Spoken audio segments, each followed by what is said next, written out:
ایک صاحب میرے پاس آئے، کہا رزق کم ہے، کچھ عرصے کے بعد پھر ملا، کہا اس مشق اور محنت پہ اللہ پاک نے واقعی میرا رزق کھول دیا ہے اور میرا رزق وسیع کر دیا ہے اور میرے رزق میں راحت، رحمت اور برکت ہے۔ تو اللہ سے کبھی بھی نا رزق ایک نہ مانگیے گا، کبھی بھی رزق ایک نہ مانگیے گا، ہمیشہ اللہ سے 2 رزق مانگے۔ اور قرآن کی بد دعا بہت سخت بد دعا ہوتی ہے، اور قرآن کی بد دعا سے بچو۔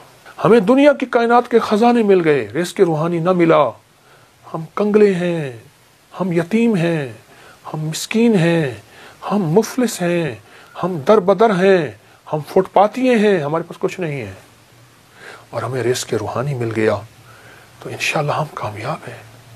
فرمائے جو بندہ اللہ کی رضا کے لیے اپنی آنکھوں کو بھوکا رکھے، یعنی اللہ نے جہاں کہا وہاں دیکھے، کانوں کو بھوکا رکھے، اللہ نے جو سننے کے لیے نہیں دیا نہ سنے، اپنے پیٹ کو بھوکا رکھے یعنی روزہ رکھے، اپنے قدموں کو بھوکا رکھے، اپنے ہاتھوں کو بھوکا رکھے، اپنے جذبوں کو بھوکا رکھے، ہاں جذبوں کو بھوکا رکھے، اندر کی طلب، اندر کے جذبے، اندر کے ولولے، اندر کی سوچ، اندر کی کیفیتیں کیا ہیں، اپنے جذبوں کو بھوکا رکھے، اپنے کانوں آنکھوں کو بھوکا رکھے، اپنے پیٹ کو بھوکا رکھے۔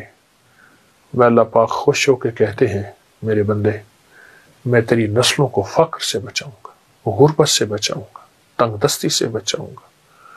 ساری دنیا میں زمین تانبے کی بن جائے، سورج سوا نیزے پہ آ جائے، اگنے اگانے کے لیے کوئی چیز نہ ہو، پر میرے بندے تجھے میں بھوکا نہیں رکھوں گا اور تیری نسلوں کو بھوکا نہیں رکھوں گا، اور غیب کے خزانے سے انہیں کھلاؤں گا، اور غیب کے خزانے سے انہیں پلاؤں گا، اور غیب کے خزانے سے ان کو کھلا پلا کے تجھے بتاؤں گا کہ میں ایسے کھلاتا ہوں اور میں ایسے پلاتا ہوں۔ میں آپ کو ایک عجیب واقعہ سناؤں۔ ایک صاحب میرے پاس آئے، کہا رزق کم ہے، میں نے کہا اپنی نظروں کو پاک رکھ، اپنے کانوں کو پاک رکھ، اپنے جذبوں کو پاک رکھ، اپنی تنہائیوں کو پاک رکھ۔ مجھ سے کہنے لگا ہو گیا، کوئی وظیفہ بتائے۔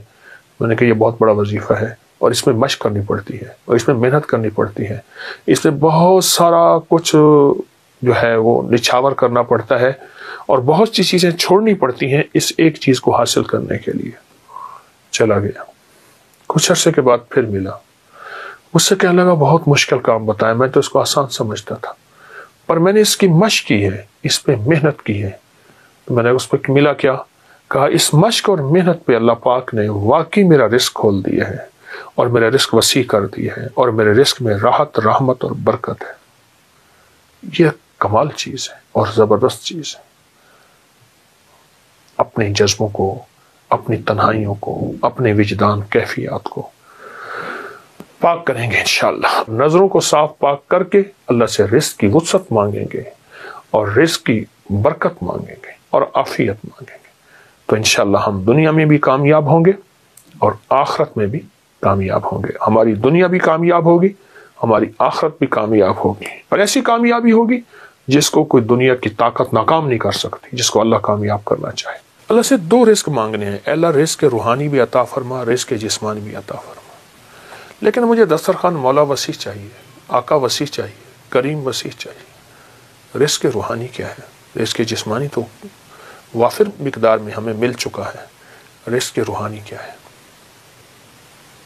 یہ تسبیح، یہ ذکر، یہ اعمال، یہ تلاوت، یہ گناہوں سے بچنا، اس کی نافرمانی سے بچنا، کملی والے پہ درود و سلام، اور حضور کے آل و اصحاب سے محبت، یہ اولیاء کا ادب، یہ سارا رزق روحانی ہے۔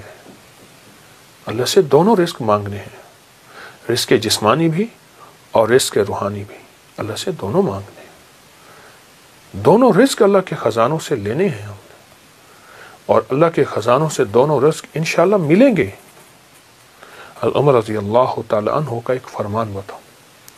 آپ کا فرمان ہے، مجھے اس بات کا فکر نہیں کہ دعا قبول ہوتی ہے یا نہیں، مجھے تو اس بات کا فکر ہے میں کتنا وقت دعاؤں میں لگاتا ہوں، کتنا وقت دعاؤں میں لگاتا ہوں۔ اچھا، ہاتھ اٹھا کے دعا مانگنا ایک بہت بڑا عمل ہے۔ کچھ دعائیں ایسی ہوتی ہیں جو اللہ اور بندے کے درمیان ہیں، اور وہ دل کے اندر سے نکل رہی ہوتی ہیں اور دل کی گہرائیوں سے نکل رہی ہوتی ہیں، وہ اندر کی کیفیتوں سے نکل رہی ہوتی ہیں، وہ اندر کے وجدان سے نکل رہی ہوتی ہیں۔ کچھ دعائیں ایسی ہوتی ہیں، کچھ دعائیں ایسی ہوتی ہیں، ہاں وہ دعائیں مانگیں، وہ دعائیں اللہ کے خزانوں سے ہم لینے والے بن جائیں۔ تو اللہ سے کبھی بھی نا رزق ایک نہ مانگیے گا، کبھی بھی رزق ایک نہ مانگیے گا، ہمیشہ اللہ سے دو رزق مانگے، رزق روحانی اور رزق جسمانی۔ روحانی رزق آج تک نہیں سنا، وہ یہ ہے اچھا ہمارے گھر میں روحانی دسترخوان لگتا ہے، جسمانی دسترخوان تو لگتا ہے، ٹیبل پہ نیچے کہیں دسترخوان پہ لگتا ہے، کیا روحانی دسترخوان بھی لگتا ہے؟ اس کو سوچیں۔ اگر روحانی دسترخوان نہیں لگتا تو آج کے بعد روحانی دسترخوان لگائیں۔ تلاوت روز ایک پارہ پڑھ لیں، نہیں پڑھ سکتے ایک پاؤ پڑھ لیں، نہیں پڑھ سکتے ایک ورق پڑھ لیں، قرآن کی زیارت کریں۔ میں ایک مری میں ایک جگہ جانا ہوا تو وہاں انہوں نے کہا ہمارے گھر میں کسی نے جادو کیا ہوا ہے، ہمارے گھر میں مشکلات ہیں، مسائل ہیں، الجھنیں ہیں، ناکامیاں ہیں، پریشانیاں ہیں، بہت زیادہ پریشانیاں تھیں۔ تو اللہ پاک نے دل میں ڈالا، کشف وغیرہ کے دعوے تو کر نہیں سکتا، میں نے کہا آپ کے گھر میں قرآن کی بد دعا ہے۔